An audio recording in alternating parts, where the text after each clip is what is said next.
আসসালামু আলাইকুম। হয়তো সাবা হইতে পড়াইছে সালাম ফিরিয়া রসুল্লাহ সাল্লাম বলিলেন, প্রত্যেক ব্যক্তি যেন নিজের পাশে উপস্থিত ব্যক্তির হাত ধরিয়া লয় এবং নিজের ঘরে খাওয়ার জন্য লইয়া যায়। সাবা রাদিয়াল্লাহু আনহুম সকলকে এইভাবে ঘরে লইয়া গেলেন। মসজিদে আমি ও রসুল্লাহ সাল্লাম ব্যতীত আর কেউ অবস্থিত রইল না। আমি যেহেতু লম্বা চওড়া মানুষ ছিলাম, সেহেতু আমাকে কেউ গ্রহণ করে নাই। রসুল্লাহ সাল্লাম আমাকে তার ঘরে লইয়া গেলেন, অথবা তিনি আমার জন্য একটি বকরীর দুধ দহন করিয়া আনিলেন। আমি সমস্ত দুধ পান করিয়া ফেলিলাম। এভাবে তিনি 7টি বকরীর দুধ দহন করিয়া আনিলেন।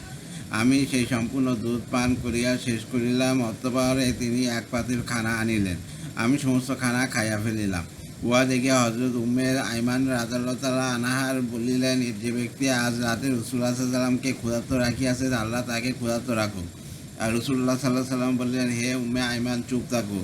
সে নিজের রিজিক খাইয়াছে, আর আমাদের রিজিক আল্লাহ তাআলার দায়িত্বে রইয়াছে। সকালবেলা রাসূলুল্লাহ সাল্লাল্লাহু আলাইহি ওয়াসাল্লাম সাহাবারা রাদিয়াল্লাহু আনহুম ও সমস্ত মেহমানগণ এক স্থানে একত্রিত হইলে প্রত্যেকের রাতের মেহমানদারিতে কী কী জিনিস তার সম্মুখে পেশ করা হইয়াছে তা বলিতে লাগিল। আমি বলিলাম, আমার জন্য 7টি বকরী দুধ আনা হইয়াছে, আর আমি সম্পূর্ণই পান করিয়া শেষ করিয়াছি।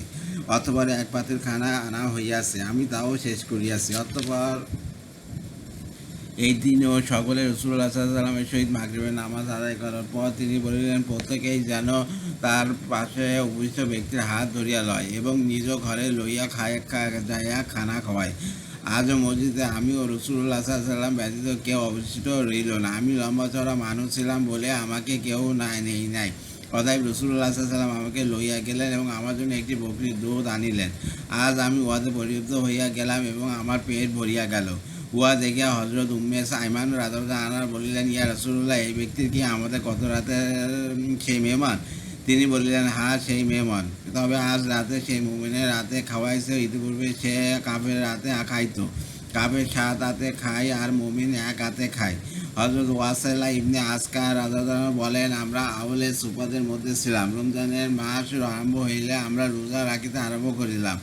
আমাদের ইফতারের পর রাসূলুল্লাহ সাল্লাল্লাহু আলাইহি ওয়াসাল্লামের হাতে যে সকল সাহাবা বায়াত হইয়াছিলেন, তারা একক আসিয়া পাপ নিতে আমাদের সকলে একজনের সঙ্গে লইয়া যাইতেন এবং রাতের খানা খাওয়াইতেন। এক রাতে আমাদেরকে নেওয়ার জন্য কেউ আসিল না। আমরা রাসূলুল্লাহ সাল্লাল্লাহু আলাইহি ওয়াসাল্লামের খেদমতে হাজির হইয়া নিজেদের অবস্থা বর্ণনা করিলাম।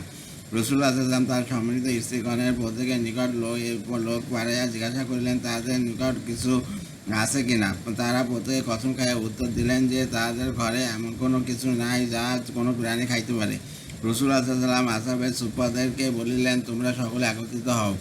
তারা সকলে একত্রিত হইলে তিনি তাদের জন্য এই দোয়া করিলেন, আল্লাহ, আমি আপনার নিকট আপনার দয়া ও রহমত প্রার্থনা করিতেছি, কেননা আপনার রহমত আপনার কবজায়, আপনি ব্যতীত আর কেউ উহার মালিক নয়।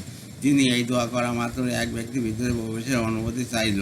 তিনি তার ভিতরে প্রবেশের অনুমতি দিলে সে একটি আস্ত ভুনা বকরী ও অনেকগুলি রুটি লইয়া প্রবেশ করিল। রাসূলুল্লাহ সাল্লাল্লাহু আলাইহি ওয়াসাল্লামের সেই বকরী আমাদের সম্মুখে রাখা হইল। আমরা উহা হইতে খাইলাম এবং অত্যন্ত পরিতৃপ্ত হইয়া গেলাম। রাসূলুল্লাহ সাল্লাল্লাহু আলাইহি ওয়াসাল্লাম আমাদেরকে বলিলেন, আমরা আল্লাহ তাআলার নিকট তার দয়া ও রহমত চাইয়াছিলাম। এই খানা আল্লাহ তাআলার দয়া, আর আল্লাহ তাআলা তার রহমত নিজের নিকট আমাদের আখিরাতের জন্য জমা করিয়া রাখিয়াছেন। বিদা। হযরত আব্দুর রহমান ইবনে আবি বকর রাদিয়াল্লাহু আনহু বলেন, সুফায় অবস্থানকারী সাহাবা করিছিলেন। একবার নবী করিম সাল্লাল্লাহু আলাইহি ওয়াসাল্লাম বলিলেন, যার নিকট 2 জনের খানা আছে, সে যেন আসহাবের সুফা হইতে তৃতীয় একজনকে সঙ্গে লইয়া যায়। আর যার নিকট 4 জনের খানা আছে, সে যেন পঞ্চম অথবা ষষ্ঠ একজনকে লইয়া যায়। রাসূলুল্লাহ সাল্লাল্লাহু আলাইহি ওয়াসাল্লাম স্বয়ং 10 জনকে নিলেন। আমার পিতা হযরত আবু বকর রাদিয়াল্লাহু আনহু 3 জনকে ঘরে লইয়া আসিলেন।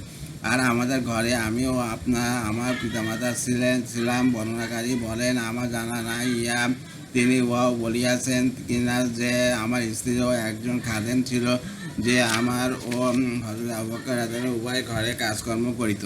স্বয়ং হযরত আবু বকর রাদিয়াল্লাহু রাতের খানা রাসূলুল্লাহ সাল্লাল্লাহু আলাইহি ওয়াসাল্লাম সেখানে খাওয়াইলেন এবং এশা পর্যন্ত সেখানে রইলেন। এশা নামাজের পর রাসূলুল্লাহ সাল্লাল্লাহু আলাইহি ওয়াসাল্লাম খাওয়া শেষ হওয়া পর্যন্ত দেরি করিলেন। অথবা রাতের বেশ কিছু অংশ অতিবাহিত হওয়ার পর তিনি ঘরে আসিলেন। তিনি ভাবিলেন, মেহমানরা খানা খাওয়াইয়াছে। হযরত আবু বকর রাদিয়াল্লাহু স্ত্রী বলিলেন, আপনি আপনার মেহমানদের নিকট কেন আসিলেন না? হযরত আবু বকর রাদিয়াল্লাহু বলিলেন, তোমরা কি মেহমানদের খানা খাওয়াই নাই? স্ত্রী বলিলেন, আমরা তো তাদেরকে খানা খাওয়াইতে বলিয়াছিলাম, কিন্তু তারা খাইতে অস্বীকার করিয়াছে।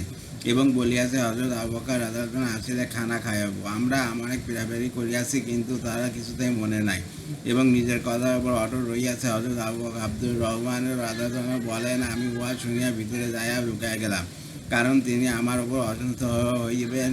হযরত আবু বকর রাদিয়াল্লাহু আনহু আমাদেরকে আগে উদ্দেশ্য করিয়া বললেন, ওরে মূর্খ, এবং আমাকে আরো গালমন্দ করিলেন। হযরত আবু বকর রাদিয়াল্লাহু আনহু রাগের মাথায় কসম খাইয়া ফেলিলেন যে তিনি খানা খাওয়াইবেন না, আর মেহমানদের বললেন, তোমরা খাও, আমি এই খানা কখনো খাওয়াবো না। মেহমানরা কসম খাওয়াইলেন যে হযরত আবু বকর রাদিয়াল্লাহু আনহু না খাওয়াইলে তারাও খাইবেন না।